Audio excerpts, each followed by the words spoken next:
একদা এক জঙ্গলে বাস করত হরিণ, শিয়াল আর কাক। একদিন এক হরিণের সঙ্গে বন্ধুত্ব হয়েছিল এক ধূর্ত শিয়ালের। সারাদিন একসঙ্গে ঘোরাফেরা করে সন্ধ্যার সময় একটা চাপা গাছের তলায় গিয়ে ওরা উপস্থিত হলো। হরিণ তখন শিয়ালকে বলল, ওই চাপা গাছের তলায় আমি থাকি। ওই চাপা গাছের ডালে একটা কাক থাকত। তার সঙ্গে হরিণের ভালো বন্ধুত্ব ছিল। গাছের ওপর দিয়ে কাক দেখছিল তার বন্ধু হরিণ শিয়ালের সঙ্গে বন্ধুত্ব করেছে। কাকের ভালো লাগলো না বন্ধুকে শিয়ালের সঙ্গে আসতে দেখে। এটা দেখে কাক প্রচণ্ড রেগে গিয়ে হরিণের উপরে চিৎকার করে বলে উঠল, হঠাৎ কারোর সঙ্গে কারোর বন্ধুত্ব হয় না। শিয়াল তখন বলল, একের সঙ্গে অন্যের দেখাশুনো হয়, কথাবার্তা হয়, একে অন্যকে যোগ্য সহচর বলে বেছে নেয়। আমি ভালো কি মন্দ আমি জানি না, কয়েকদিন মেলামেশা করে আমার ব্যবহার দেখুন। আর বন্ধুত্ব হরিণের সঙ্গে আপনাদের প্রথম সাক্ষাতের দিন আপনিও তার অপরিচিত ছিলেন। এখনো আপনাদের দুজনের মধ্যে বন্ধুত্ব সম্পর্কে দিনের পর দিন বেশ অটুট হচ্ছে।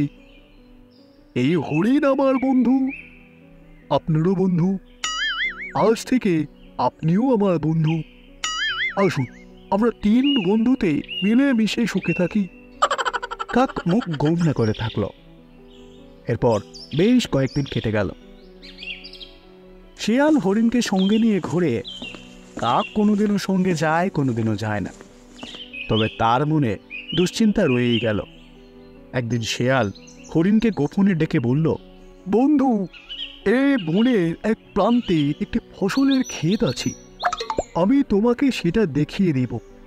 তুমি সেখানে বেশ কয়েকদিন ভালো মন্দ খেতে পারবে, খাওয়ার কোনো অভাব হবে না।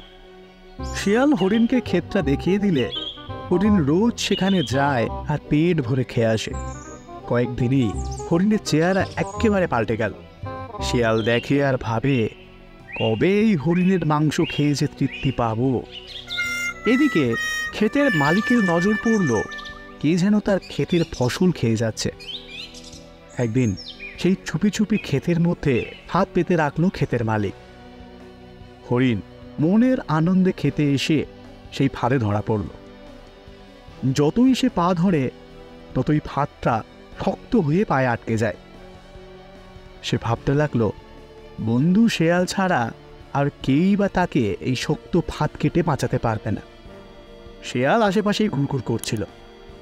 হরিণকে ফাঁদে পড়তে দেখে আর মনে খুব আনন্দ হচ্ছিল। সে কতদিন ধরে ভেবে ভেবে হরিণকে তার জালে ধরা ফেলেছে। হরিণ সেই ফাঁদ থেকে না বেরোতে পেরে সে চারিদিকে তাকাতে লাগলো। হঠাৎ দূরে শেয়ালকে দেখতে পেয়ে তাকে বন্ধু বন্ধু বলে ডাক দিল। বন্ধু, তুমি আমার কাছে তাড়াতাড়ি এসো, আর তোমার ধারালো দাঁত দিয়ে ফাঁদ কেটে আমাকে বাঁচাও। শেয়াল কাছে এসে হাতটা ভালো করে পরীক্ষা করে দেখে বলল, বন্ধু, এ ফাঁদ দড়ি নয়, জীবজন্তুর মাংস দিয়ে তৈরি। তাই আজ বৃহস্পতিবার মাছ মাংস খাওয়া একদমই ছেড়ে দিয়েছি আমি। আজ বৃহস্পতিবারের জন্য আমি এই ফাঁদটিতে দাঁত দিয়ে কাটতে পারবো না।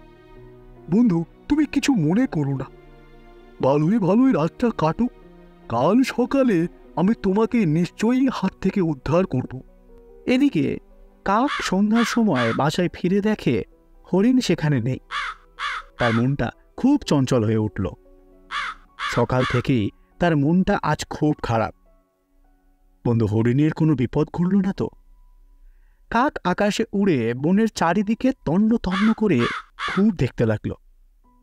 হঠাৎ তার নজরে পড়ল দূরে একটা ফসলের ক্ষেতের দিকে হরিণের ফাঁদে পড়ে আটকে আছে। কাক তখন বলল, বন্ধু, তুমি কিচ্ছু চিন্তা করো না, মন শক্ত করো, আমি তোমাকে যেভাবেই হোক বাঁচাবো। হরিণের দুর্গতি দেখে কাকের কান্না পাচ্ছিল। সে চোখ মুছে জিজ্ঞাসা করল, সেই দুষ্ট শিয়ালটি কোথায়? হরিণ ফুপিয়ে কেঁদে বলল,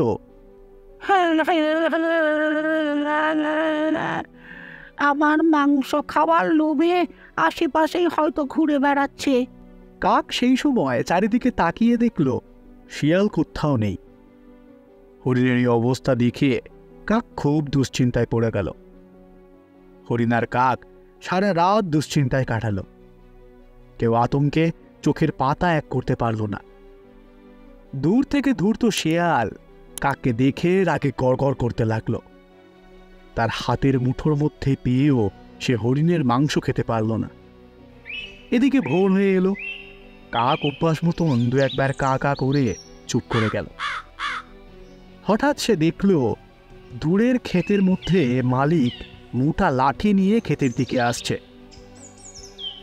সে সঙ্গে সঙ্গে হরিণের কানের কাছে মুখ নিয়ে ফিসফিস করে বলল, বন্ধু, ক্ষেতের মালিক এই দিকেই আসছে।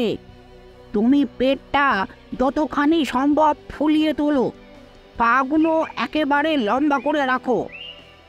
আমি তোমার মাথায় বসে চোখের কোণটা ঠুকরাবো, আর অমনি তুমি ভান করে শুয়ে থাকবে। তবে আমি যখনই কা কা করে ডেকে উঠব, তুমি সঙ্গে সঙ্গে ছুটে পালিয়ে যাবে। কাকের কথা মতন হরিণ পেট ফুলিয়ে দম বন্ধ করে পাগুলো লম্বা করে রইল। কাক তার চোখের কাছে ঠোঁট রেখে দেখাতে লাগলো সে যেন একটা জন্তুকে ঠকরাচ্ছে। ক্ষেতের মালিক দূর থেকে হরিণকে ফাঁদে আটকা পড়েছে দেখতে পেয়ে উল্লাসিত হলো। মালিক খুব কাছাকাছি আসতে একটু দূরে উড়ে বসল কাক।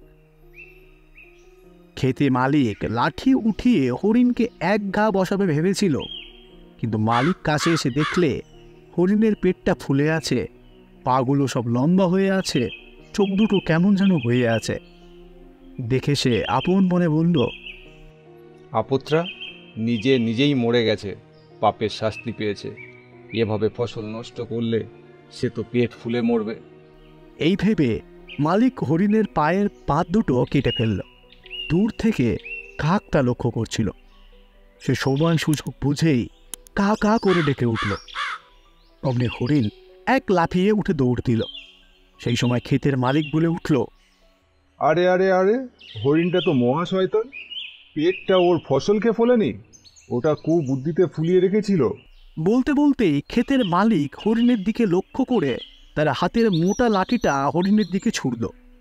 কিন্তু তখন নাগালের বাইরে অনেক দূরে চলে গেছে হরিণ। ব্যাপারটা দেখবার জন্য শিয়াল তখন একটু এগিয়ে এসেছিল, আর পড়বি তো পড়বি লাঠিটা গিয়ে শিয়ালের মাথায় গিয়ে পড়ল। দূরে একটা পশুর কাতর চিৎকার শুনে ক্ষেতের মালিক সেদিকে ছুটে গিয়ে দেখল একটা শিয়াল লাঠির আঘাতে মাটিতে লুটিয়ে পড়ে আছে। মালিক তখন রাগের চোটে তার গায়ে মাথায় দম লাঠি দিয়ে আঘাত করতে লাগলো। তখনই শিয়ালটা মারা গেল। এই গল্পের নীতিকথা হলো অতি চালাকের গলায় দড়ি।